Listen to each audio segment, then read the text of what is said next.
800 credit score, you check it every month, you watch it climb 750, 780, 800. You feel responsible. You feel like you're winning at the money game. Your friends complain about their credit. You don't. You've got the number that opens doors, the number that gets you approved, the number that proves you're doing everything right. But what if that number is actually proof that you're losing? What if I told you that the people with the highest credit scores are often the ones building the least wealth? That an 800 credit score doesn't mean you're good with money. It means you're good at playing a game that was designed to keep you in debt forever. And once you see how this game actually works, you'll realize that your perfect credit score might be the most expensive thing you own. My name is Mark, and I spend way too much time analyzing the systems that are supposed to help us, but somehow always seem to benefit someone else more. If you've ever felt proud of your credit score but confused about why you're still not wealthy, hit subscribe. Because we're about to expose a truth that the credit industry really doesn't want you to understand. Here's what you've been told your entire adult life.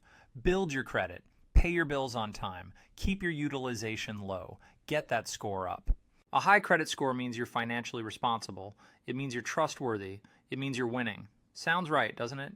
Except there's a massive problem with this logic. A credit score doesn't measure your wealth. It doesn't measure your savings. It doesn't measure your investments or your net worth or your financial security. It measures one thing and one thing only: how profitable you are to lenders. Let me say that again because it's the key to everything. Your credit score is a profitability score. It tells banks how much money they can make off of you over your lifetime. And the way you get a high score is by being in debt consistently, paying interest reliably, and never actually escaping the system. Think about what it takes to build an 800 credit score. You need multiple credit accounts, not one, not two. The scoring models want to see 4, 5, 6 different accounts. Credit cards, car loans, maybe a mortgage, maybe a personal loan. The more accounts, the better your score. You need a long credit history. The older your accounts, the higher your score, which means you need to have been borrowing money for 10, 15, 20 years. You can't get an 800 score in your 20s. The system requires decades of participation. You need on-time payments. Every single month for years and years, you need to be sending money to lenders. Missing even one payment destroys your score. So you're trained to prioritize debt payments above everything else. You need low utilization, which sounds responsible until you realize what it actually means. It means having large credit limits that you don't use, which means the banks have approved you for tens of thousands in available credit, which means they've decided you're a good target for debt. Now, here's the part that should make you angry. You know what doesn't help your credit score? Paying off your house, maxing out your 401k, building a 6-month emergency fund, having $1 million in the bank. None of that moves your score.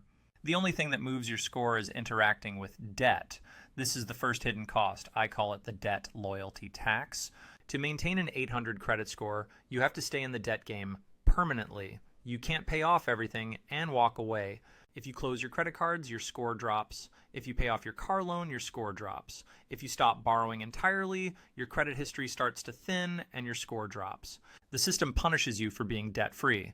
I know people with 800 scores who have a negative net worth. Credit card balances, car payments, mortgage underwater, but their score is perfect because they've been making minimum payments for 15 years straight.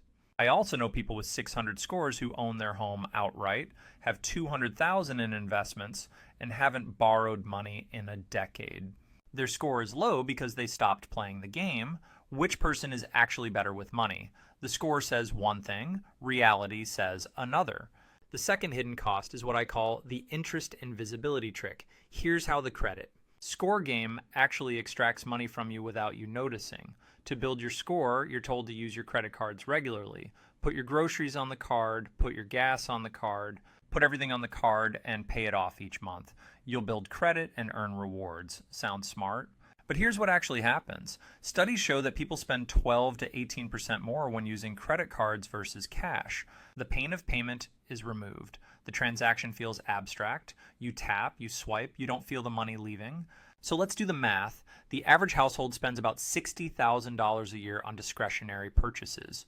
If credit cards increase spending by 15%, that's $9,000 per year in extra spending you wouldn't have done with cash. Over 10 years, that's $90,000. Over 30 years, That's $270,000. If you had invested that money instead at 7% returns, it would be worth over $800,000. But you didn't invest it, you spent it because you were building your credit score, and the rewards? The average cashback rate is about 1.5%. On $60,000 in spending, that's $900 a year in rewards. You overspent by $9,000 to earn $900. That's not a reward, that's a tax. Now you might be thinking, okay, but I need good credit to buy a house. I need good credit to get a car loan. Without a high score, I'll pay higher interest rates and lose even more money. And you're right. But this is exactly how the trap works. The credit industry created a system where you need a score to get favorable terms. Then they made the score dependent on staying in debt. So you're forced to choose between two bad options.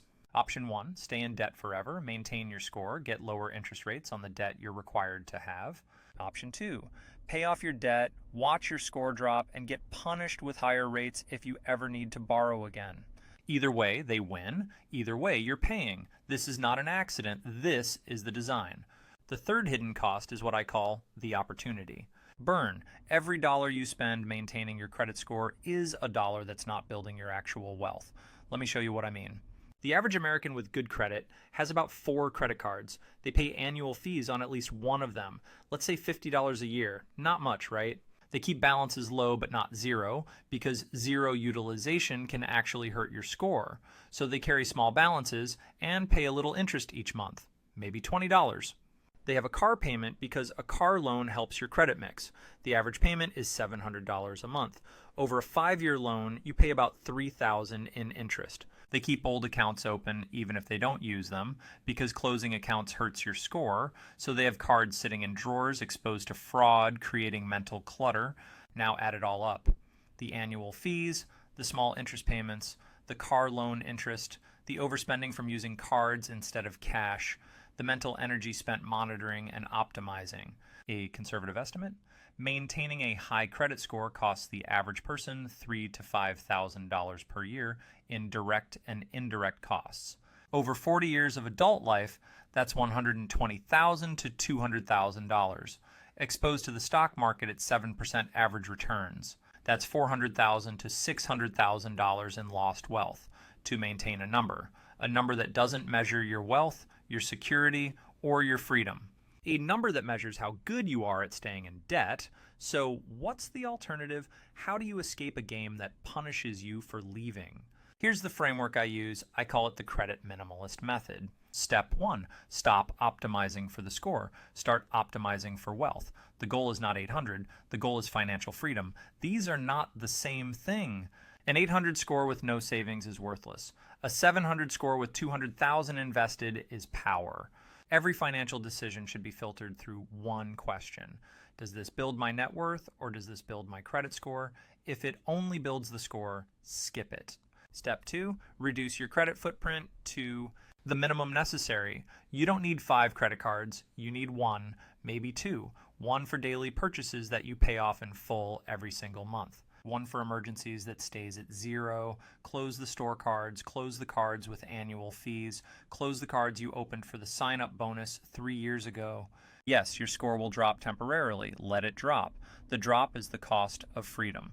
Step 3, use cash or debit for discretionary spending. Remember the 12 to 18% overspending effect from credit cards? Kill it. When you pay with cash or debit, you feel the money leaving. The pain of payment is real. You spend less automatically. I know this sounds old-fashioned. I know the credit card rewards crowd will call this stupid, but the math doesn't lie. The rewards are a trap. The points are a trap. You are not beating the system. The system is beating you and giving you a 1% consolation prize. Step 4, build your credit intentionally, not constantly. If you're planning to buy a house in 2 years, optimize your score for those 2 years. Pay down balances, don't close accounts, be a perfect borrower, get the mortgage, then stop playing. If you're not planning any major purchases, let the score coast. A 720 is fine, a 680 is fine. You don't need 800 to live a good life. You've been told you do by the people who profit from your participation. Step 5, measure what actually matters. Check your net worth every month instead of your credit score. Track your savings rate. Track your investment growth. Track your debt payoff. These numbers tell you if you're winning. The credit score tells you if the banks are winning. Now let me show you what this looks like in real life. Meet two people, David and Sarah, both 30 years old, both making $75,000 a year. David plays the credit score game perfectly. He has an 820 score, 5 credit cards always paid on time, a car loan for his $40,000 SUV. He uses credit for everything to maximize points. He checks his score every week and feels proud when it goes up. Sarah doesn't care about the game. She has a 710. One credit card she barely uses. She drives a $12,000 used car she paid cash for. She uses her debit card for daily purchases. She hasn't checked her credit score in 6 months. At 30, David has $8,000 in savings and $42,000 in debt. His net worth is negative $34,000, but his credit score is excellent. Sarah has $60,000 invested and 0 debt. Her net worth is positive $60,000, but her credit score is just okay. Fast forward 20 years, David is 50. He's been playing the game his whole life. He finally paid off his house. His credit score is 840. But between the car loans, the overspending, the interest payments, and the lifestyle inflation that credit enabled, his total net worth is $300,000. Sarah is 50. She's been ignoring the game her whole life. She paid off a smaller house faster. She invested the difference. Her credit score is 720. Her net worth is $1.2 million. David has almost triple the credit score advantage over Sarah. Sarah has 4 times the wealth. Which number would you rather have? Here's what I want you to do this week.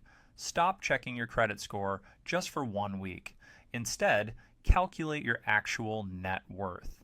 Add up everything you own, subtract everything you owe. Write down that number, then ask yourself honestly, have you been optimizing for the right thing? The people who build real wealth aren't the ones with perfect credit scores. They're the ones who realize that the credit score game is a distraction. A shiny number that keeps you focused on debt while your actual wealth slips away. You can have an 800 score and feel proud, or you can have financial freedom and actually be free. I want to know where you stand. What's your credit score and what's your net worth? Drop both numbers in the comments. Let's see if there's actually a correlation or if the whole thing is a lie. And if this video just changed how you think about money, send it to someone who brags about their credit score. They need to see this math before they waste another decade playing the wrong game. At the end of the day, a credit score is just a number that tells banks how much they can make off you. Your net worth is the number that tells you how free you actually are. Stop playing their game. Start building your own.